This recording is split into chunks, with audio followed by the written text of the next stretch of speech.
भारत माता की, भारत माता की। ठीक है, आगे बढ़े हम थोड़ा हैं। हमारे बीच में हमारे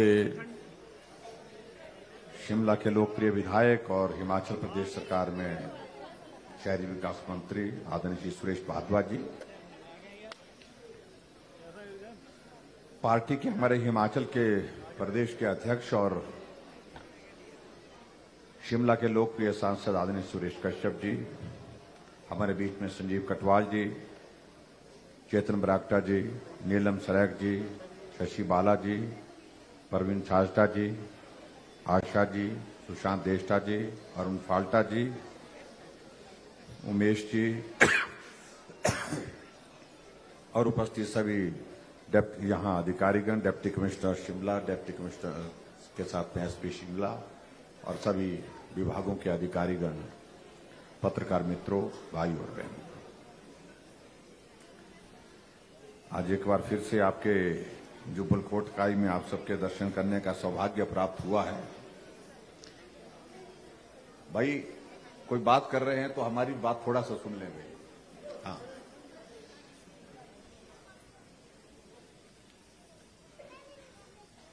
आज नवरात्रे का दूसरा दिन है। नवरात्रे की आपको बहुत बहुत शुभकामनाएं। और देवता छावनी वीर के इस पवित्र प्रांगण में आप सबको बहुत बहुत शुभकामनाएं।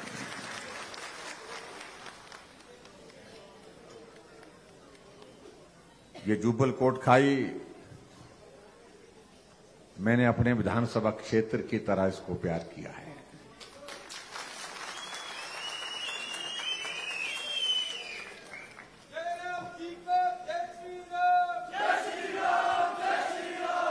और मुझे इस बात को कहने में कोई संकोच नहीं, जो मैं अपने क्षेत्र में नहीं कर पाया वो आपके इस क्षेत्र में करने की कोशिश की है।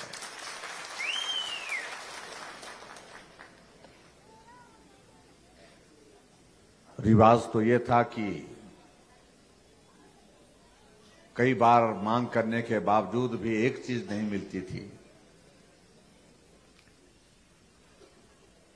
लेकिन आप सबके आग्रह पर हमने इस विधानसभा क्षेत्र में सारे नियमों को, पिछले इतिहास को तोड़ते हुए एक जगह नहीं 2 जगह जो है एसडीएम के दफ्तर दिए थे।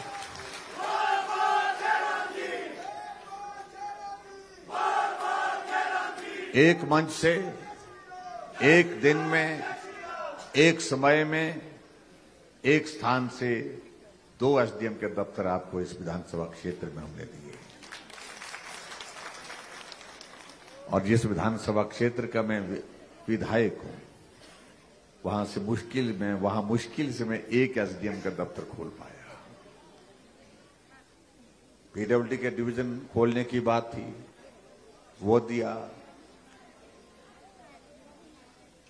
जुब्बल कोटखाई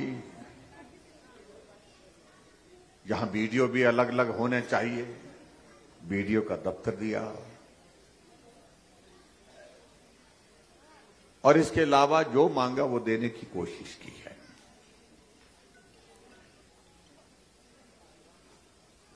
और इसलिए मैं आप सबके बीच में सिर्फ इतना ही कहना चाहता हूं, अगर पिछली बार मेरी भावनाओं को आप नहीं समझ पाए होंगे तो अब की बार कोशिश करना इस बात को समझने की।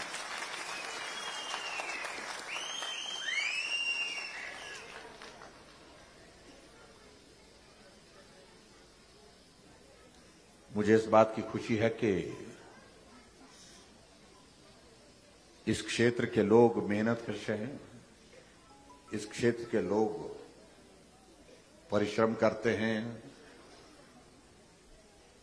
और उसके कारण परिश्रम करने के बाद आगे बढ़े हैं। और इस क्षेत्र के नेतृत्व ने भी इस क्षेत्र के विकास के लिए लगातार प्रयास किए हैं, जिसका परिणाम है कि इस विधानसभा क्षेत्र में विकास भी हुआ है। और ये वो क्षेत्र है जहां से मुख्यमंत्री के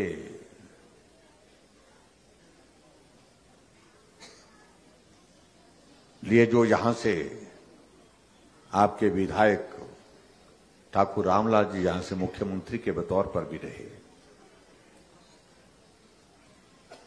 इसलिए राजनीतिक दृष्टि से भी इस क्षेत्र का एक अलग महत्व है। और ये वही क्षेत्र है जहां से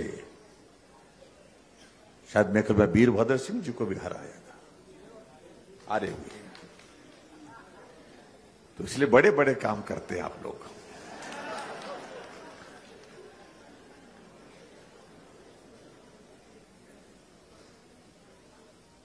आज हम एक सिलसिले में आए थे क्योंकि हिमाचल प्रदेश के गठन के 75 वर्ष पूर्ण हुए हैं और 75 वर्ष के गठन के पश्चात हिमाचल की यात्रा में हम कहां पहुंचे, इस बात का जिक्र करने के लिए पूरे हिमाचल प्रदेश में आजकल हम जा रहे हैं।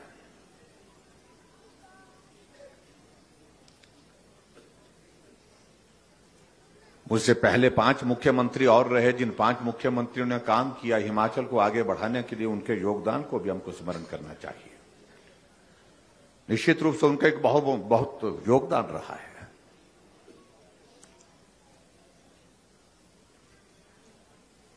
लेकिन मैंने अब की बार ये जो कार्यक्रम हिमाचल प्रदेश में हर विधानसभा क्षेत्र में तय किए, उसके पीछे एक वजह ये रही कि हम नेताओं का धन्यवाद, हम नेताओं की स्तुति गान करने के लिए तो बहुत सारे मंच हो जाते हैं जहां बोलते हैं कि मेरी पार्टी का नेता होगा तो मैं बोलूंगा मेरे नेता ने ये किया, मेरे नेता ने वो किया। दूसरी पार्टी का नेता मंच होगा तो वो अपने नेता की बात वहां पर करेंगे।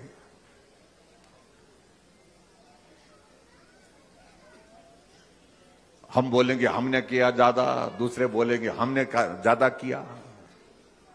हमने कहा इस झगड़े में नहीं जाना चाह रहा। अगर हिमाचल प्रदेश इन 75 वर्षों में आगे बढ़ा है तो एक मजदूर का मजदूरी करते हुए भी उसका भी योगदान याद करना चाहिए।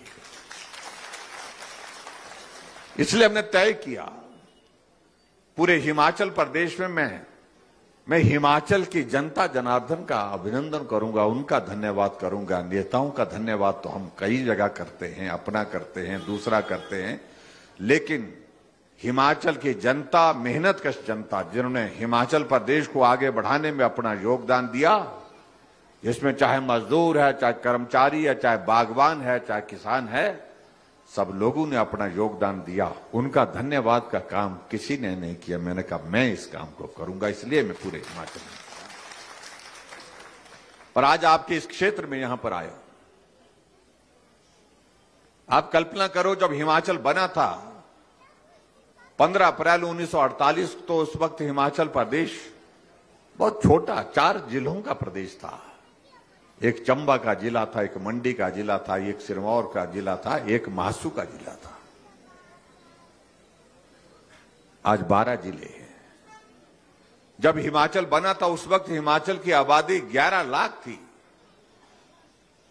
आज हिमाचल की आबादी 70 लाख से पार हो गई।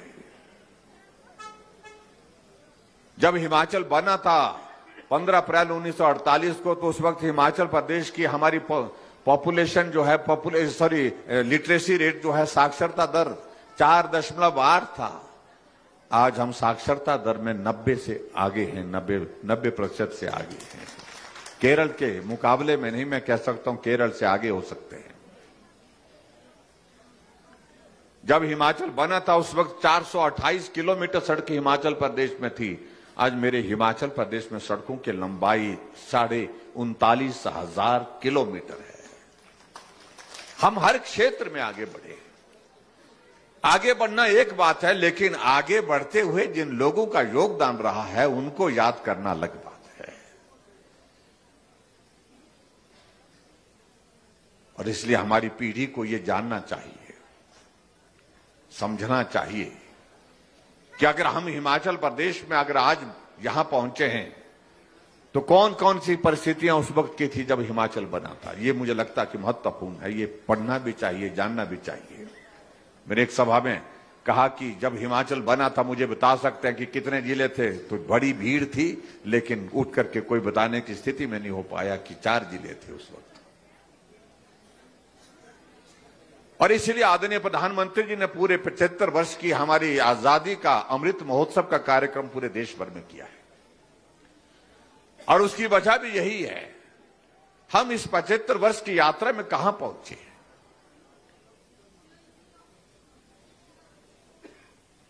ये हमको अपनी पीढ़ी को समझाना चाहिए। हम चाहे कितनी भी तरक्की कर लें, कितने भी आगे चले जाएं, लेकिन ये आवश्यक है कि हम आने वाली पीढ़ी को कम से कम अतीत से जोड़ करके रखें, इतिहास से जोड़ करके रखें। ये बहुत बड़ी आवश्यकता है।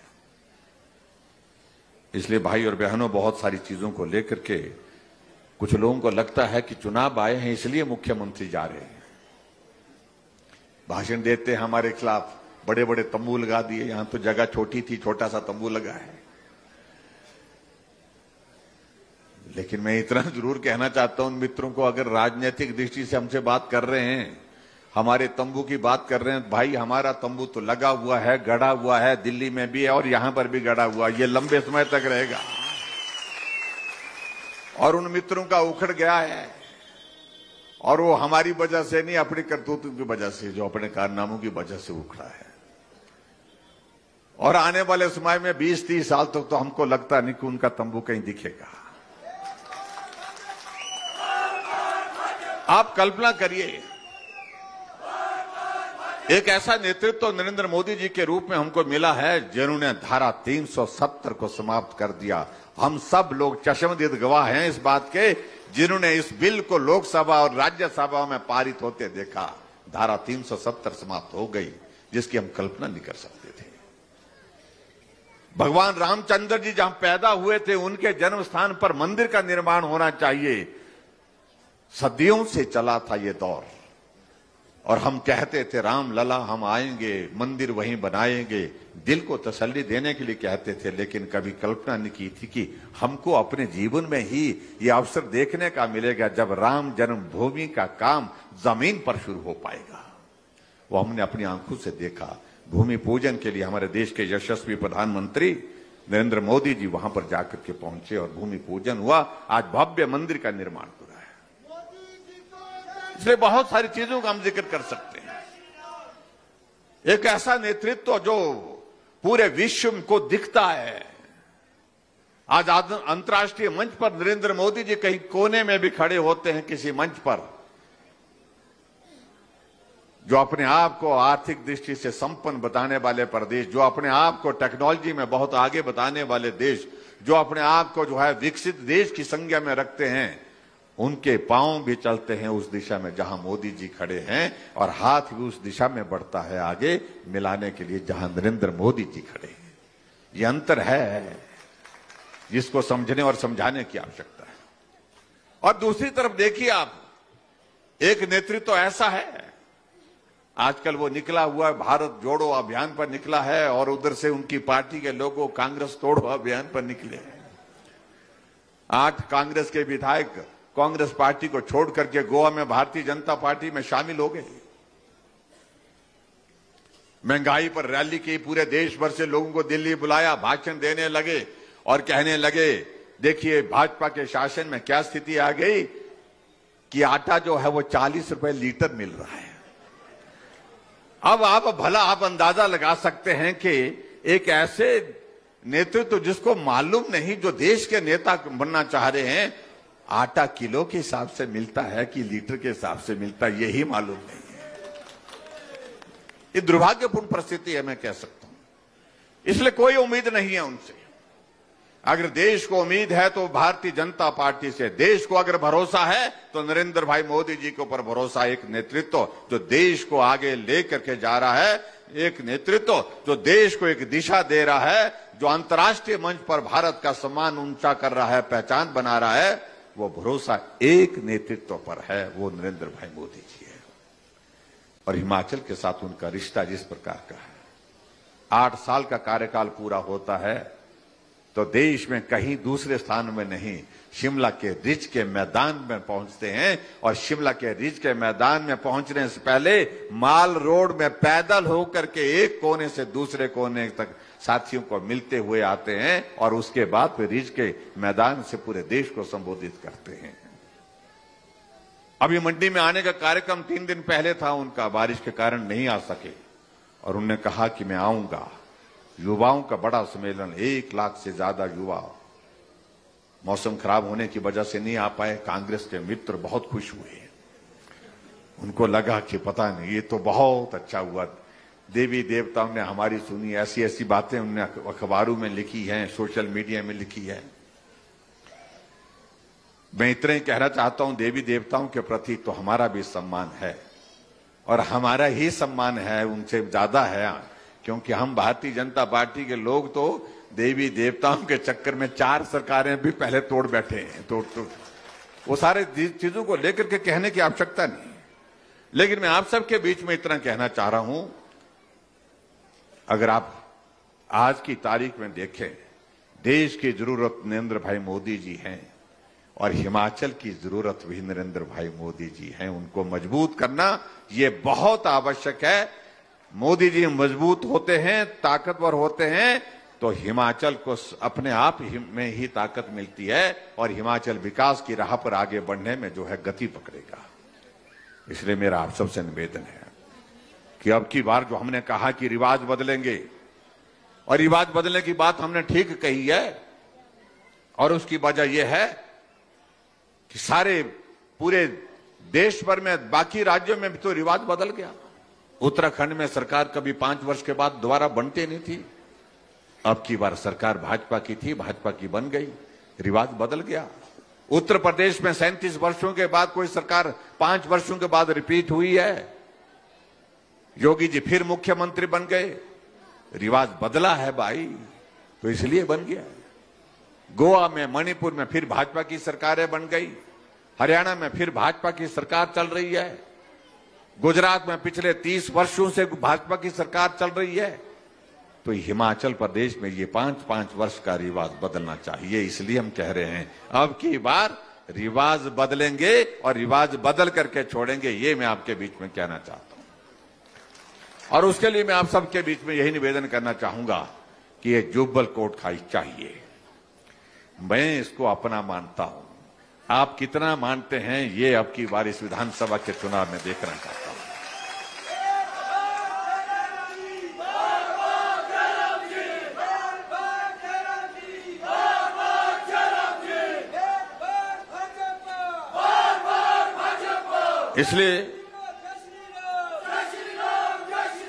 इसलिए आज के इस कार्यक्रम में मैं सिर्फ इतना ही निवेदन करना चाहूंगा कि आप सबका सहयोग चाहिए।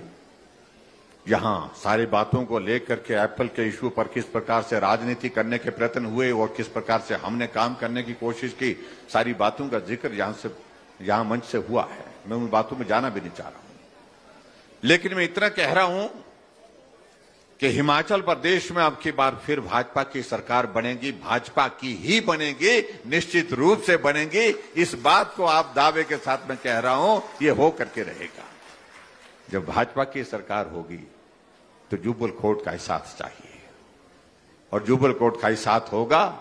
उसके बाद यहां के विकास के लिए जो हमको करना होगा, जो आपको चाहिए होगा, जहां आपको चाहिए होगा, उसमें कोई कमी नहीं छोड़ेंगे।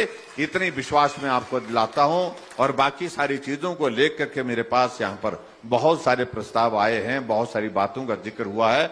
उन तमाम बातों को मैं अपने साथ नोट करके जा रहा हूं और आप सबके उन सुझावों को विचार करूंगा, जो इसमें किया जा सकता हो निश्चित रूप से मैं करने की कोशिश करूंगा। लेकिन आप सबसे इतना ही निवेदन करना चाहता हूं, आओ फिर मिलकर के साथ चलें जैसे हम पहले चलते थे। वो दौर आ गया है मिलकर के साथ चलने का, मिलकर के आगे बढ़ने का, मिलकर के काम करने का। इतनी बात कहते हुए आप सबका बहुत बहुत धन्यवाद। नमस्कार, जय हिंद, जय हिमाचल।